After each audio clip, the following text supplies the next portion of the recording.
Печора, 19 ноября 2021 года. Ну, у нас какие новости сегодня? Вот площадь Победы. И у нас стали устанавливать детские горки. Это радует. А то к Новому году как-то поздно у нас готовятся.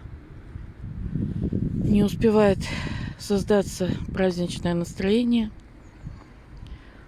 Сейчас утро. Время 8 утра.